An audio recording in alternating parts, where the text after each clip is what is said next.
the Palestinian prisoners, even all of them. It must be a deal to bring them all back home. The families have set up tents outside Israel's defense ministry and vowed to not leave until a new deal has been struck.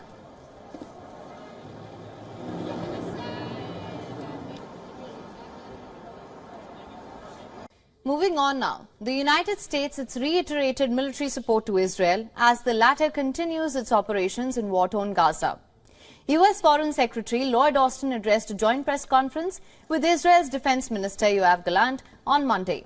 The press conference comes on the heels of Austin's multi-day visit to West Asia as the bloodied battle in Gaza is well into its third month. America's commitment to Israel is unwavering, and no individual, group, or state should test our resolve. So in the Red Sea, we're leading a multinational maritime task force to uphold the bedrock principle of freedom of navigation.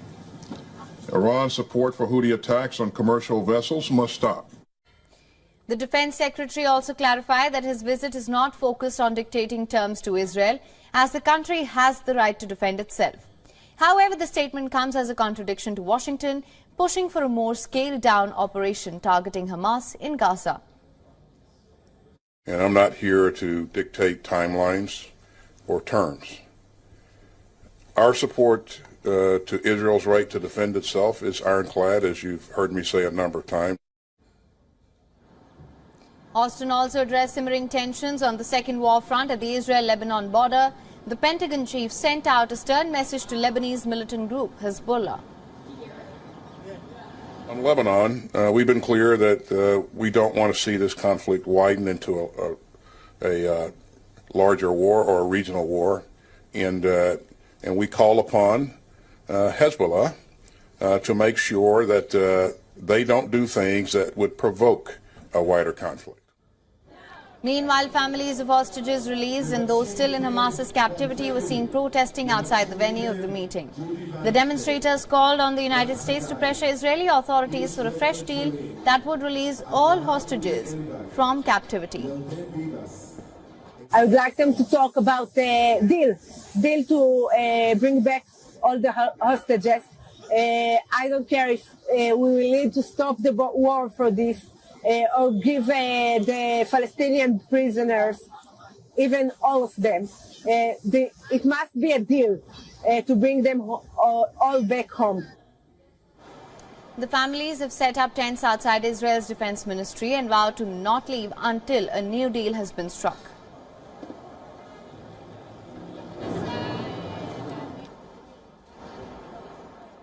All right, moving further as of now, the big updates in the ongoing Israel-Hamas war.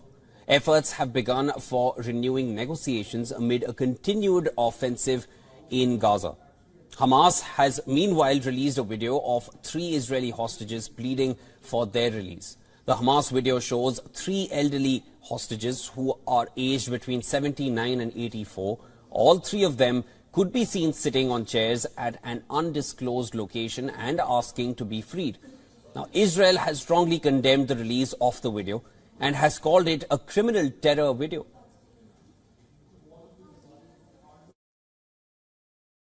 הסרטון שחמאס שחרר בשעה האחרונה הוא סרטון טרור נפשע. הוא מעיד על האכזריות של חמאס כלפי אזרחים מבוגרים מאוד, חפים מפשע, שזקוקים לטיפול רפואי. העולם חייב לפעול להעברת סיוע רפואי ולוודא את מצבם של החטופים. עלינו מוטלת החובה המוסרית לעשות הכל בכל המאמצים על מנת להשיב את החטופים הביתה. ליבנו עם כל החטופים ומשפחותיהם בכל רגע. Talks for the release of remaining hostages in Gaza have renewed as per reports. CIA chief met Qatari Prime Minister and the head of Israel's Mossad spy agency in Warsaw on Monday to discuss a potential new deal. A Mossad chief was also reported to have met with the Qatari Prime Minister in Norway on Friday night. Hamas officials have meanwhile reiterated that a potential deal will only be possible if Israel stops its attacks. إننا كذلك نجدد التأكيد أنه لا تفاوض حول صفقة تبادل الأسرى حتى يتوقف العدوان الصهيوني بشكل كامل.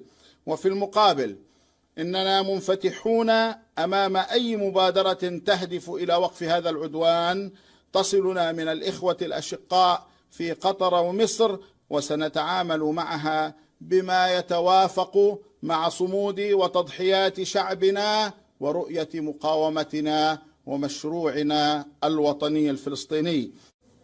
Meanwhile, U.S. Defense Secretary Lloyd Austin met Israeli leaders on Monday. He said United States will keep providing Israel with arms to defend the country. He also announced that the first commercial trucks have entered the Gaza Strip since the war started. Following the talks with his counterpart about scaling down the offensive, Israeli Defense Minister signaled that Israel will gradually transition to the next phase of operations in Gaza. We will continue to operate in different levels of intensity according to the situation in the region, and I can tell you that soon we will be able to distinguish between different areas in Gaza. In every area where we achieve our mission, we will be able to transition gradually to the next phase and start working on bringing back local population. U.S. has also announced a 10-nation coalition against the Houthi attacks in the Red Sea. Along with the U.S., these nations include United Kingdom, Bahrain, Canada, France, Italy, Netherlands, Norway, Seychelles and Spain. U.S. has meanwhile also expressed its willingness to engage with India in resolving ongoing conflicts in West Asia as well as Ukraine. Now, amid the diplomatic efforts, Israeli strikes continue to hit civilian areas. We're now showing you visuals of the devastation from various areas in Gaza. Take a look at this. This is the northern town of Beit Laya, where buildings have turned to rubble.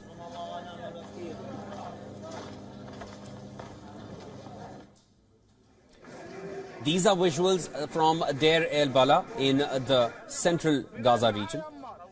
The wounded and dead here were rushed to hospitals in the aftermath of Israeli strikes on Monday.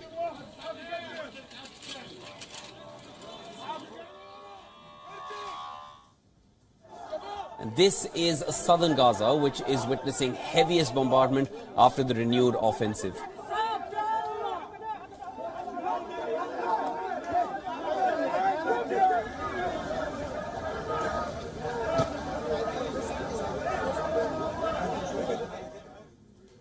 The situation is particularly grim in Khan Yunis, where several are being killed and injured as they come in the line of fire.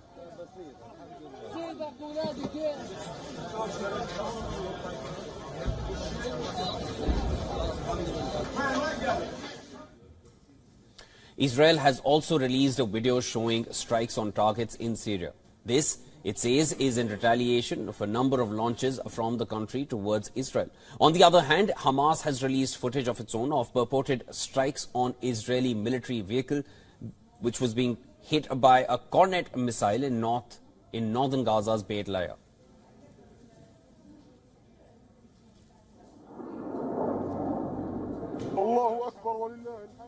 Several countries have agreed to jointly carry out patrols in the southern Red Sea and Gulf of Aden to try to safeguard commercial shipping against Houthi attacks.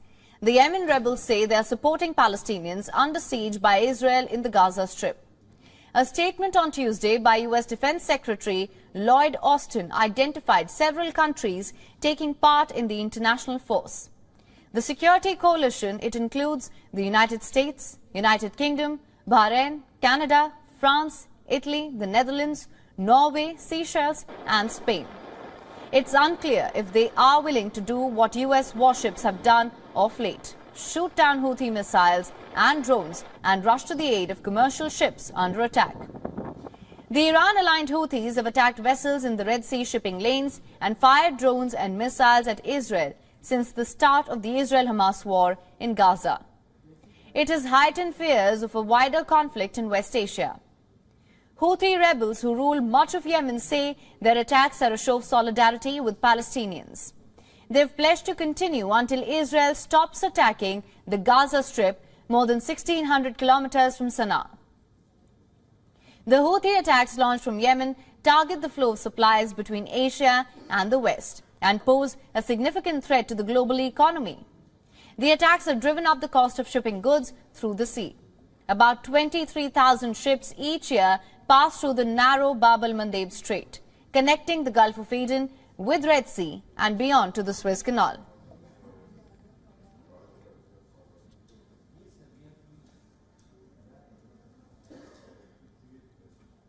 U.S. Defense Secretary Lloyd Austin has assured Israel of complete U.S. support and added that no country should tolerate such danger. He agreed to Israel's right to defend itself. This is Israel's operation, and I'm not here to dictate timelines or terms. Our support to Israel's right to defend itself is ironclad, as you've heard me say a number of times, and that's not going to change. It's critical, as I said earlier, that Hamas not be able to threaten Israel from Gaza or even threaten Gaza anymore. You know, that's an interest that we all share. It's a common interest with all of us. And so today we had great discussions about the status of the campaign, about goals and objectives, and about how to reduce harm to civilians in the battle space, and the need to ensure a sustained flow of humanitarian assistance into Gaza. And as Hamas continues to hold hostages, including Americans, Austin guaranteed America's backing for a better future of Israelis and Palestinians. He said that the United States is working to bring back all the captives. Since the onset of the Israel-Hamas war, the Biden administration has been one of the strongest allies to Israel. Time and again, U.S. President Joe Biden has assured Israel of unwavering support, but recently U.S. warned Israel against the rising casualties in the besieged Strip and has urged for a targeted approach in the Gaza Strip. On the rising Houthi tensions in the Red Sea, Austin accused Iran of pushing Houthi militants to extremes and even disrupting global maritime trade. In a joint press statement with Israeli Defense Minister Yoav Gallant, Austin talked about tackling urgent needs first, which is getting more humanitarian assistance into nearly 2 million displaced people in Gaza. Gallant, meanwhile, said Israel's goal remains to eliminate the Hamas, and it would not stop its offensive before its work is done.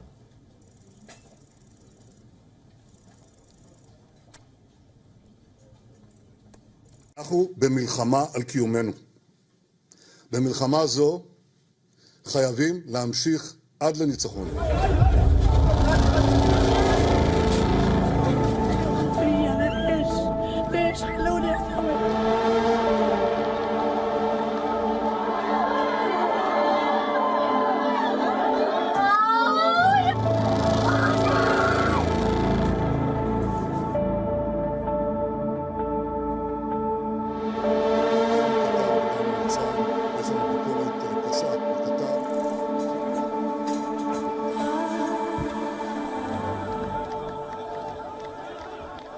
להפסיק את הלחימה, לסלק את כוחותינו, יש להם כל מיני דרישות.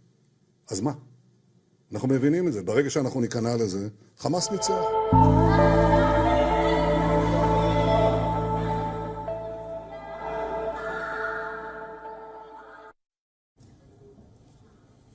Nearly 3 months into Israel's onslaught on Gaza, heart-wrenching visuals and straight facts continue to reveal the nightmare the people of the region are living in. A humanitarian catastrophe also takes dimensions of an unending diplomatic tug-of-war, with any signs of a resolution still distant. Over 19,500 people have now been killed in Israel's pounding of the Gaza Strip. The dire crises and surging casualties also puts Israel's strongest ally, the United States, in a spot.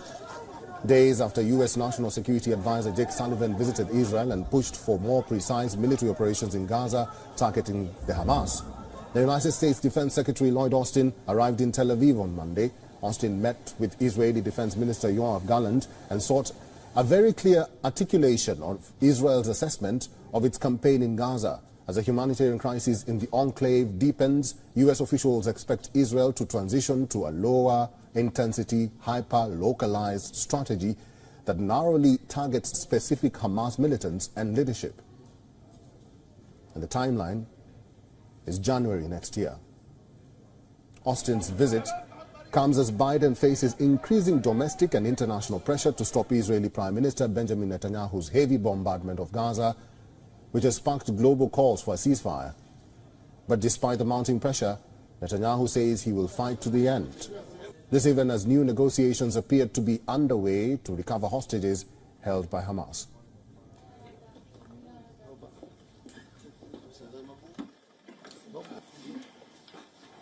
The will of the fallen is what guides us. We will fight till the end, and we will achieve all of our objectives, eliminating Hamas, releasing all of our hostages and ensuring that Gaza will not become again a center for terror, incitement against the State of Israel and attacks against the State of Israel. We will continue to fight till the end, for the fallen and for ensuring our lives here